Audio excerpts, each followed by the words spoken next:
নমস্কার বন্ধুরা, বিবিস কিচেনে আপনাদের সকলকে জানাই স্বাগত। আজকের রেসিপিটা একেবারেই অন্যরকম।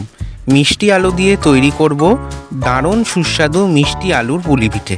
ভিডিওটি শুরু করার আগে প্রথমেই বলবো, আপনারা যারা নতুন দর্শক রয়েছেন তারা প্লিজ আমার চ্যানেলটিকে সাবস্ক্রাইব করে দিন এবং আরও এই ধরনের ভিডিও পাওয়ার জন্য পাশে থাকা বেল আইকনটি প্রেস করে দিন। নরম মিষ্টি আলু, সুগন্ধি নারকেল আর গুড়ের মিষ্টি স্বাদে তৈরি এই পুলি পিঠে একবার খেলে মন ভরে যাবে। খুব সাধারণ কিছু উপকরণ দিয়ে বাড়িতে তৈরি করা যায় এই ঐতিহ্যবাহী মিষ্টি পিঠে। তাহলে চলুন দেরি না করে শুরু করা যাক। এই রেসিপিটি তৈরি করতে আমাদের যে উপকরণগুলি লাগবে সেগুলি হলো মিষ্টি আলু, নারকেল কোড়ানো, আখের গুড়, পরিমাণ মতো চিনি, 1 কাপ পরিমাণ ময়দা। সবার প্রথমে এই আলুগুলোকে আমরা সিদ্ধ করে নিয়েছি, দেখুন নর্মাল জল দিয়ে সিদ্ধ করে নেবেন। এরপর একটি পাত্র নিয়ে নিতে হবে এবং তার মধ্যে ওই 1 কাপ পরিমাণ ময়দা দিয়ে দিতে হবে এবং আস্তে আস্তে এই যে সিদ্ধ করে রাখা আলু, মিষ্টি আলু রয়েছে তার মধ্যে অল্প অল্প করে আমরা এই ময়দা মেশাতে থাকবো। অল্প অল্প করে মেশাবেন, একবারে সব ময়দা দিয়ে দেবেন না, যাতে আলুটা একটু টাইট হয়, কারণ না হলে আমরা পুরগুলো ভরতে পারবো না আলুর মধ্যে, আলুগুলো ফেটে ফেটে যেতে পারে। একটু ময়দা মিশিয়ে নেবেন 1 কাপ পরিমাণ, তাহলে দেখবেন মাখাটা আরও ভালো হবে। এই ময়দার মধ্যে আমরা স্বাদ মতো নুন, স্বাদ মতো চিনি এবং অল্প পরিমাণে ময়ামের জন্য সাদা তেল দিয়ে দেব এবং তারপরে ময়দাটিকে ভালো করে মেখে নেব। তারপর আস্তে আস্তে এই ময়দাগুলো আমরা অল্প অল্প করে এই আলু মাখার বা আলু সিদ্ধর মধ্যে মেখে নেব।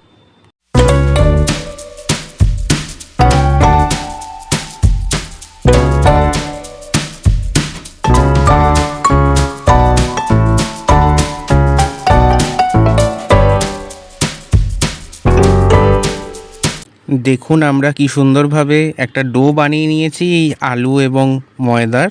এরপর এই ডো থেকে কয়েকটা লেচি আমরা কেটে নেব। এরপর আরেকটি পাত্র নিয়ে নিতে হবে, তার মধ্যে নারকেল কোড়ানোটা দিয়ে তার মধ্যে আমরা আখের গুড়টা দিয়ে দেব এবং কিছুটা পরিমাণ চিনি এর মধ্যে অ্যাড করে নারকেল কোড়ার সাথে এই গুড় এবং চিনি দুটো ভালো করে মিশিয়ে নিতে হবে।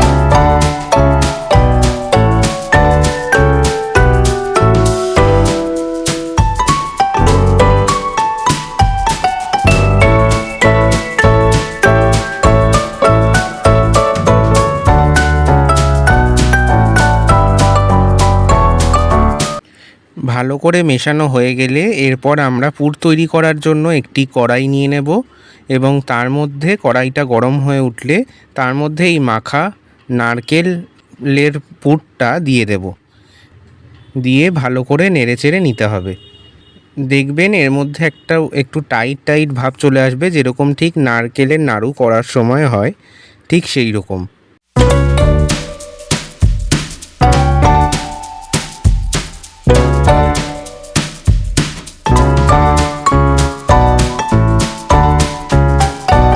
এর মধ্যে আমরা কিছুটা পরিমাণ 2-3 চামচ গুঁড়ো দুধ অ্যাড করব, তাতে এই পুরের টেস্ট আরও এনহ্যান্স হবে।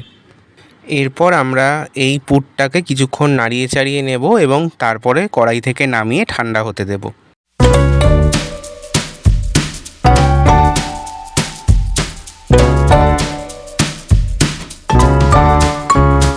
দেখুন আমরা বানিয়ে রাখা লেচিগুলো নিয়ে চলে এসেছি এবং আমাদের নারকেলের পুরটাও ঠান্ডা হয়ে গেছে। এরপরে এই প্রত্যেকটা লেচির মধ্যে এই নারকেলের পুরগুলো আমরা ভরে নেব এক এক করে। প্রথমে লেচিগুলো নিয়ে ঠিক এরকমভাবে আমরা বাটির আকারে তৈরি করে নেব এবং তার মধ্যে 1 চামচ করে পুর দেব।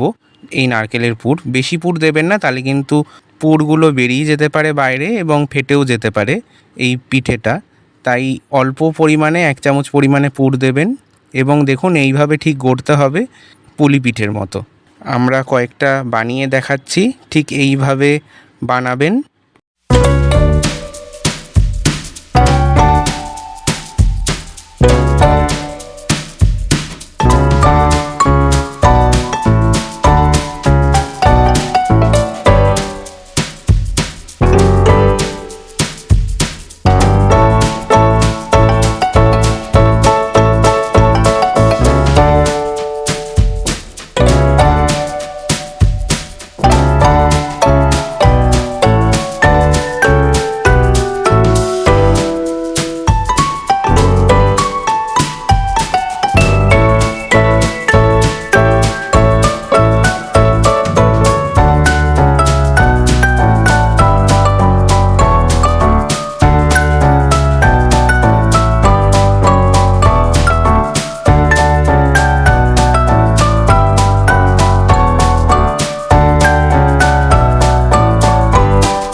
পুর ভরে পিঠেগুলো গড়া হয়ে গেলে এরপর আমরা একটি কড়াই নিয়ে নেব, তার মধ্যে পরিমাণ মতো তেল দিয়ে দেব, সাদা তেল।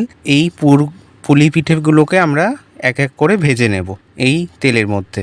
তেলগুলো গরম হয়ে উঠলে তবেই এই পুলি পিঠেগুলো এক এক করে তেলের মধ্যে দিয়ে দেবেন। এই পিঠেগুলোকে ভালো করে লো ফ্লেমে ভেজে নিতে হবে, না হলে হাই ফ্লেমে ভাজলে কিন্তু বাইরে থেকে পুড়ে যাবে, বেশি ভাজা হয়ে যাবে এবং ভেতর থেকে কাঁচাই থেকে যাবে। তাই লো ফ্লেমে ভেজে নেবেন।